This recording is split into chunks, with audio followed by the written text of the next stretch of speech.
I'm here with my friend Nathan Franson, who is a minister of the gospel in Citrus Heights, California, and he's going to talk to us today about Mormonism and give us some of his experiences as a former member of the Mormon Church. So, Nathan, we're excited to talk to you today about this. And what I'd like to start off with is just a basic definition of sort of what Mormonism is. The Church of Jesus Christ of Latter-day Saints is sort of the long proper name for it that they have given to it.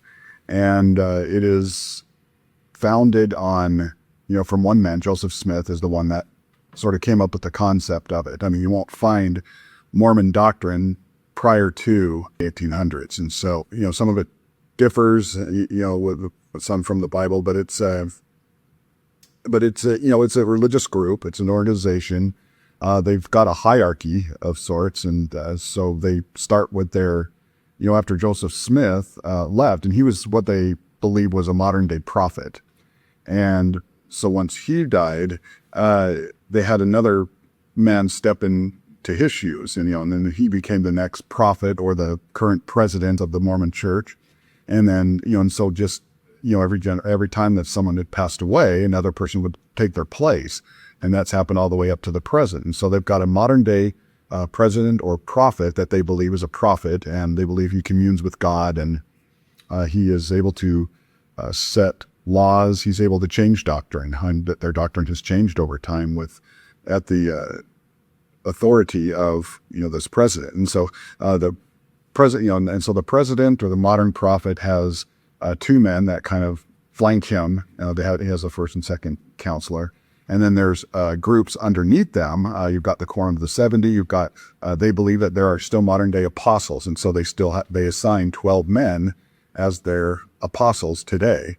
And then under that, they've got all the way down to their different congregations, which they call wards. And so you've got you've got one ward house, which is like one building, and several, because of the size and depending where they are, they've got different groups that that will meet in that ward house, and then a cluster of ward houses they call the stake, and so forth. They believe in the Bible, but they also have other sources as well that they believe are inspired.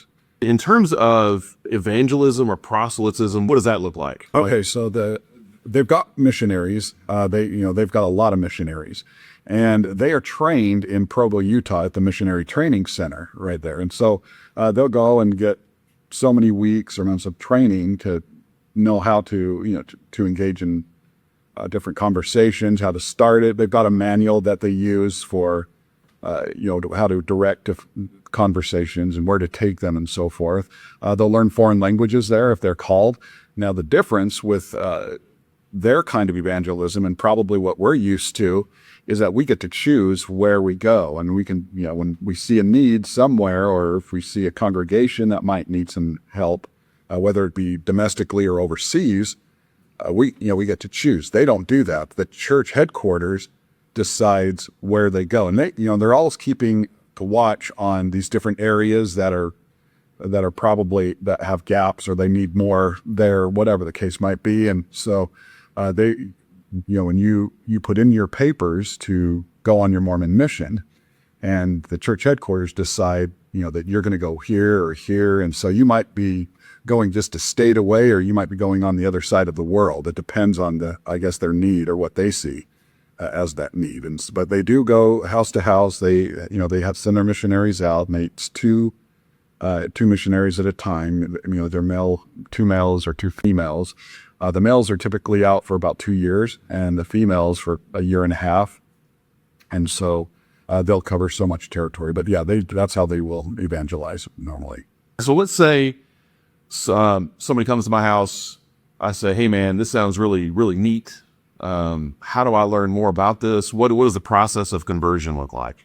They'll have the series of studies with you first, is, if you ask something like that, and they've got a mission president in every area. And so they'll send the missionaries to your house. And if you get to the point where they feel like you feel like you're ready, to be baptized, they do baptize, and they say that they baptize for the remission of sins. And that's how they strongly lean on baptism for salvation. Now, what's different, with their religion, that's probably one of the more unique things, other than maybe the Catholic Church that baptizes babies. And of course, they don't immerse the babies. But the typical age for someone in the LDS Church, if you grow up in a Mormon home, like I was, is 8 years old. I mean, when you turn 8 years old, you're baptized. And so, and they believe that you just have a clean slate after that. And, and everything you do is being judged and written down by angels. That's how it was explained to me when I was young. And they're just kind of keeping an inventory of all the good and the bad that you do.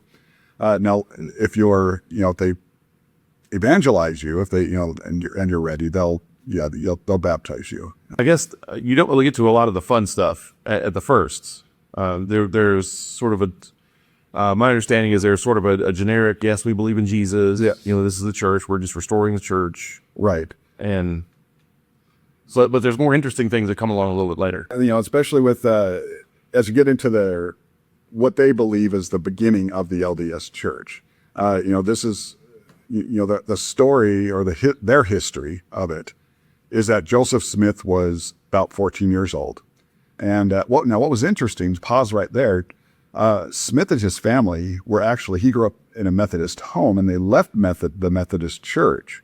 And then they went back, and then they finally left it, again. But around the turn of the century, I guess, they were living right in sort of in the thick of where the Restoration movement here in America was. And so, you have guys like Barton Stone and Alexander Campbell and all these men that were part of this, these revivals. And of course, Cane Ridge was a famous one for that. But a lot of these, but with the Restoration movement, a lot of these preachers were coming out of denominationalism because they wanted to get back to New Testament Christianity. Well, the way that Joseph Smith told it in his history is that he noticed all this excitement going on, and he wanted to know, okay, well, which church is true? Because he saw different religious groups, when all of this was taking place, all this commotion. And so his story goes, and their history is that he went out into this grove of trees to pray about it and ask, he wanted to ask God, well, which church is true? And, just prior to that, he was reading about, he was reading James, and, if any of you lack wisdom, let him ask of God. And so he goes out and he prays, and God, as he was praying, this cloud that just kind of came over him, and they said it brought him to his knees. He said, it almost destroyed me. But then all of a sudden, out of this dark cloud was this light, and it was just the most glorious thing that he could have ever seen. And God the Father and Jesus the Son appeared to him.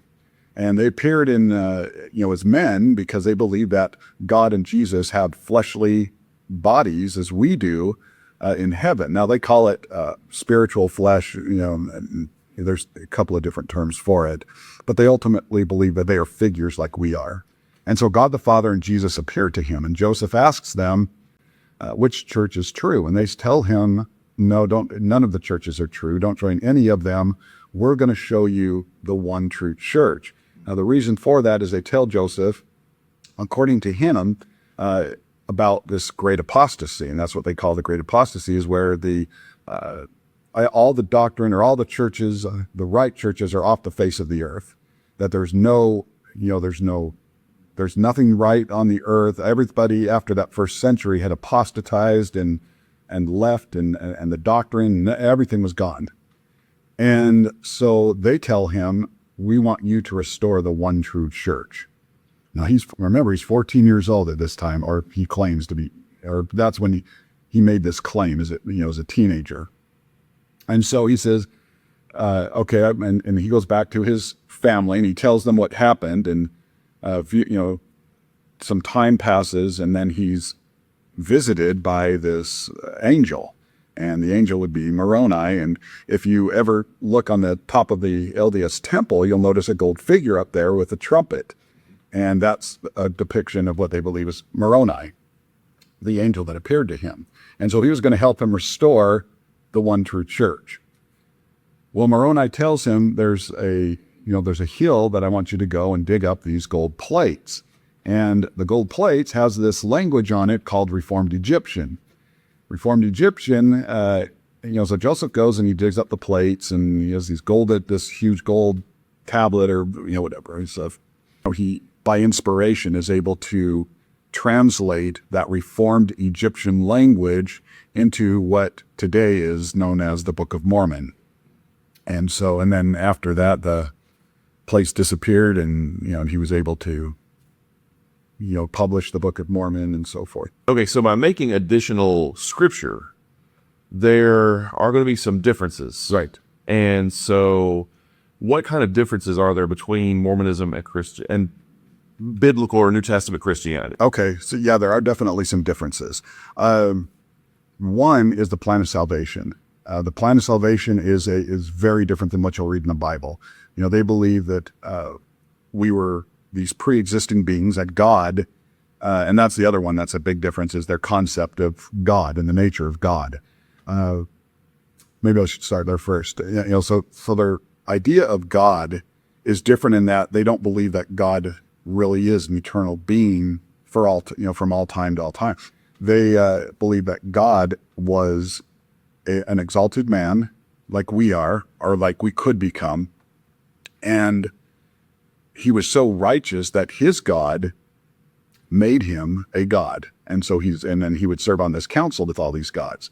And so fundamentally, they believe that God had a God who created him, and that God had a God who created him, and these became exalted beings, and they would go off and create their own worlds and so forth. And so our God of this universe happens to be the God that we see in the Bible, and there are other gods that are out there. And so that concept of God is really different, obviously, than what the Bible teaches. In fact, that was probably the one thing that compelled me to leave. That was sort of the nail in the coffin, is that, because it never made sense to me. In fact, they have what they call the Articles of Faith, which is a series of 13 different faith statements, basically, and each one sort of has a recurring theme of, we believe this, we believe this, we believe this. And the very first one on that list is, we believe in God the Eternal Father, and in His Son, Jesus Christ, and in the Holy Ghost, or the Holy Spirit. Well, God cannot, you cannot be both eternal and created. It doesn't make sense. It's just a conflict, to be eternal. Eternal is always has been, always will be. It's an eternal premise. And so the concept of God is different. The plan of salvation is different. And so what they believe is that when God created this world, or when He came over to create this world, He created a whole bunch of what they call spirit children. That's all of us prior to being down here on earth. So we were these little spirit beings in this pre-existence, and we were just waiting for bodies. So He created just millions and millions and millions of, these spirit babies, and then when He created the earth, He wanted to give them a place where they could go and gain glory and have free will and choose Him, hopefully. And that's why He created the earth. So the spirit babies come down and they get bodies and live on this earth. And when we live on this earth as being as good as we possibly can, following what they hope is LDS doctrine. And when you die, you go to one of two places. You either go to paradise or a spirit prison. A spirit prison is where people did not get a chance to be baptized in this life. And so they don't get to go to paradise yet, but there's still hope. And so those in paradise actually get to go down into spirit prison, and they have a chance to minister to the people in spirit prison who either never had a chance to be baptized, never had a chance to be taught the gospel, or what they call the gospel. That's their doctrine. And so someone who had died and never got to hear that still has a chance at eternal glory. And so even though they didn't, they weren't baptized in this life, they still could get some degree of heaven. So they minister to them, and that person can choose to accept the gospel at that point, and which is a great thing. After the resurrection, they're going to go to one of three places, one of three degrees of heaven. They go to the celestial kingdom, which is the highest degree of heaven. They go to the terrestrial kingdom, which is the second degree of heaven, or they go to the celestial kingdom, one of those three. And it depends on how righteous they are, what they have accepted, and so forth. But all three are levels of just bliss. I mean, it's still eternal glory. You know, it's going to be happiness for eternity. You're going to be living out forever in one of those 3 degrees of heaven. So are the differences between Mormonism and what we, see in the biblical text, Right. are they so significant that Mormons cannot be considered Christian? Oh, I would say so for sure. Of course, they'll call themselves a Christian now, which is really interesting because a long time ago, when I grew up in the LDS Church, Christian was just off the table, referring to ourselves as Christian. And the reason for that is that they thought it was too mainstream, I guess. And that's how someone told me, is that they didn't want to be, all of these different denominations that are out there, religious groups, call themselves Christians. And the LDS Church wanted to kind of set themselves apart from that and, not be a part of all of that. And so they didn't want to call themselves Christians, even though they probably even then believed that they were. Now they want to be accepted a lot more, and they have been accepted into more of the mainstream discussions and meetings with different church leaders and so forth. And now they're more accepting of being called a Christian. But if you're looking at it by the biblical definition of what that word is, as being a Christ follower, I mean, if you're going to follow all, the whole counsel of God, the way that the Bible describes, they are not a Christian by any means.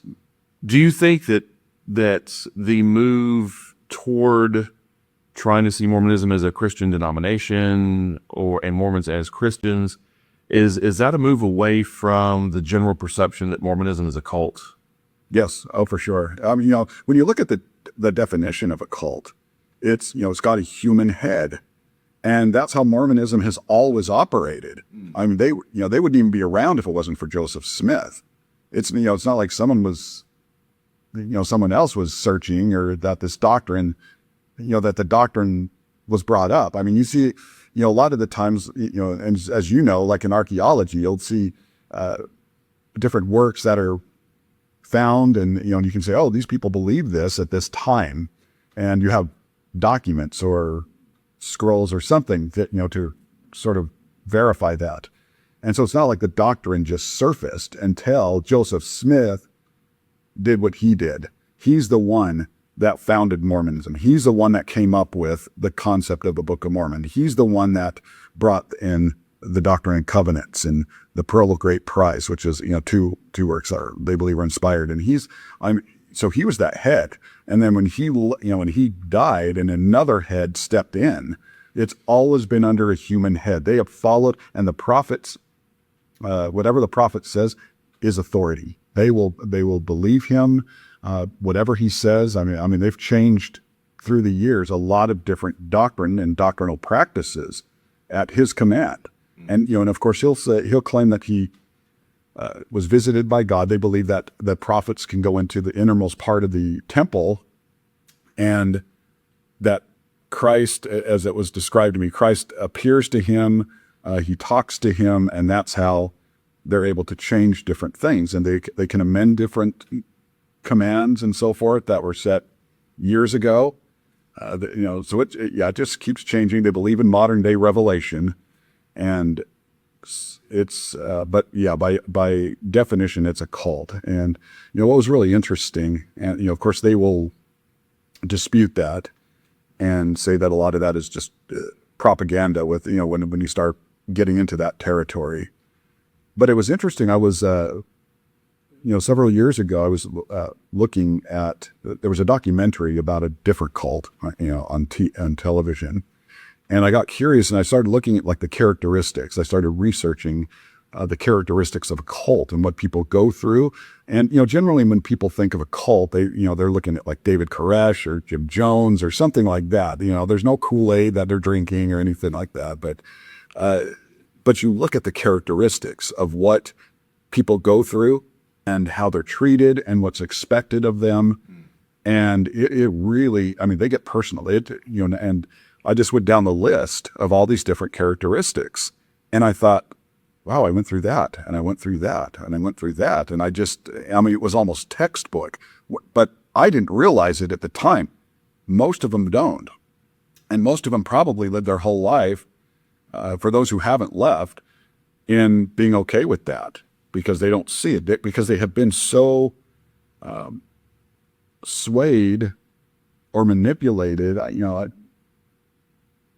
I guess coming up through, and I don't hold it against the person. I never try to attack a person. I'll attack the doctrine, but I won't attack the person, because a lot of people can be you can be misled. And there's a lot of good people that are in the religion that are just, naive, or they're oblivious to what, and seeking the truth. But they, but a lot of it is because their parents are staunch Mormons. And so they are, they just grow up in that environment, and so they just naturally take it. And so and some get out of it, some don't. But yeah, by all definitions of the word, it is a cult. Huh? Yeah, and that's something that I've run across with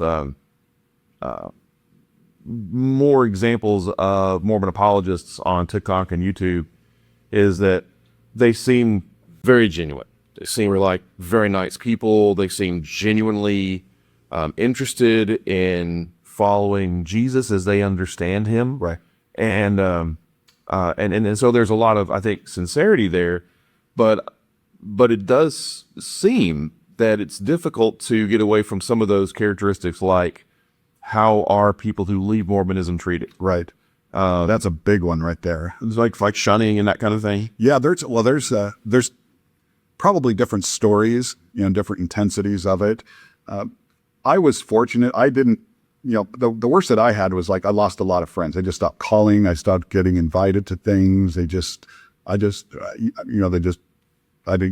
That we lost communication with each other, or they just stopped talking to me.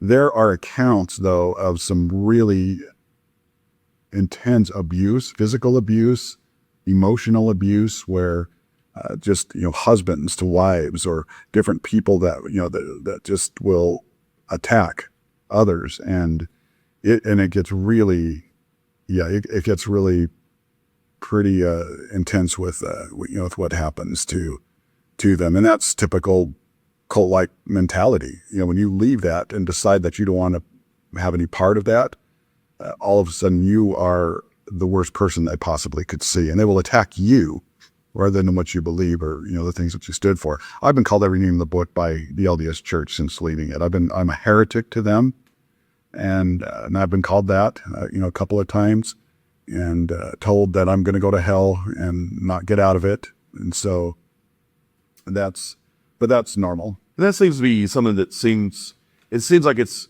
at odds with biblical Christianity, where if someone say were to leave a church, or say go into a different religion, or go into atheism, or whatever it is, to genuinely be a biblical Christian, you would still have a deep, abiding concern for that person. Oh, absolutely. Yeah. And we're told that in Scripture. I mean, that if someone falls away, to try to get them back. You don't abuse them, you try to get them back. And so, wow. Well, man, that's a lot of incredibly interesting things. I'll be talking to you a little bit more about this in another video, and just want to thank you for your time today, and I appreciate you very much. Absolutely. Great to be here. Thank you.